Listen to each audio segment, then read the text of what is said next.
Hello, this is Solomon Davis from Right Side Trading, where you can learn to trade on the right side with confidence. Today is November 20th, 2020, and this is my weekly trade review, where I review my morning NASDAQ trade. That's a QQQ trade, where I'm looking at that first 5-minute candle. If that first 5-minute candle is red, I look the trade down. If that first 5-minute candle is green, I look the trade up.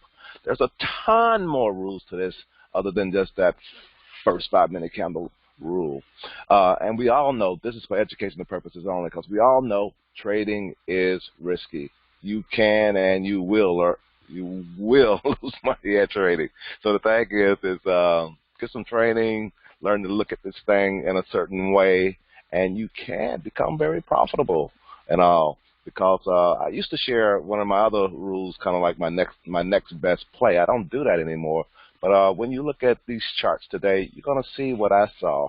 And again, this game, even if that first 5 minutes doesn't play out, there's always a next best play. So let's take a look at this right quick. And you'll find this out here on this thing right here, the Right Side Trader. But let's look at the charts and get this over with right quick.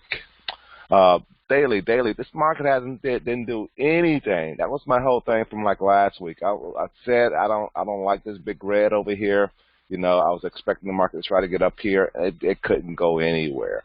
Let me move this yellow line over to Monday. Add it, activate, and move this to here. So Monday looked like we was, because that's what I was going to record. I did my last recording was on Monday. I thought, oh, maybe it's going to try to go higher, but it didn't. It just ended up going sideways here.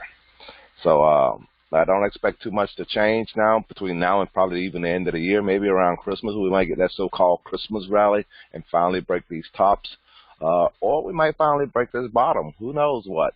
You know, gotta wait and see things going on in this country at this time. Like a third world or something, you know, with a dictator in place. But let's go ahead and look at the charts and see what's going on.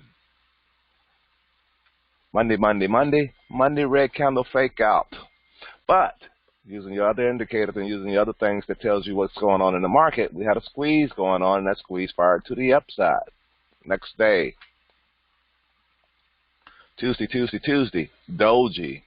Above pivot, you know, I look for it to stay above pivot, but it came down to pivot. Doji, no trade, first of all. That's one of the rules. Came down to pivot and gave you a nice bounce off pivot and didn't want to go below pivot each time it came down to this area. So that was a nice day. Wednesday. Oh, that's Friday. That's not Wednesday. That's today. Let me do it this way. 15 minutes. Do it this way. Wednesday. Let's go there and see if we can go. See if I can get it like this. Wednesday was another doji. Again, doji is a no play.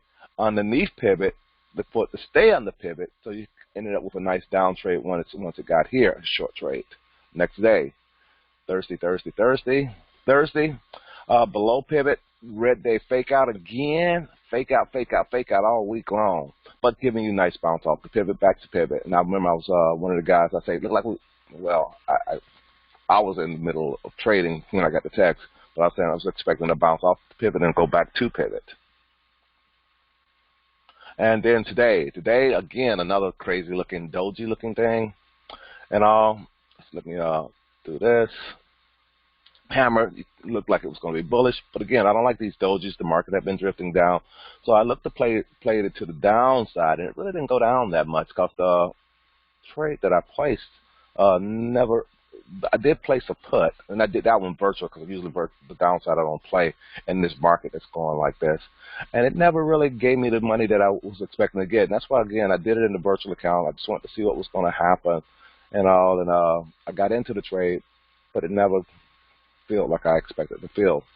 So that was kind of strange, and again, kind of give me confidence to stay off the put side unless I really see something get really in a downward market. Right now, we're just kind of going sideways. So I kind of just, it's other things that I like trading, bottom line. And that's it. That's all I really want to share today. Again, this is Solomon from Right Side Trading, where you can learn to trade on the right side with confidence. Talk to you later. Bye.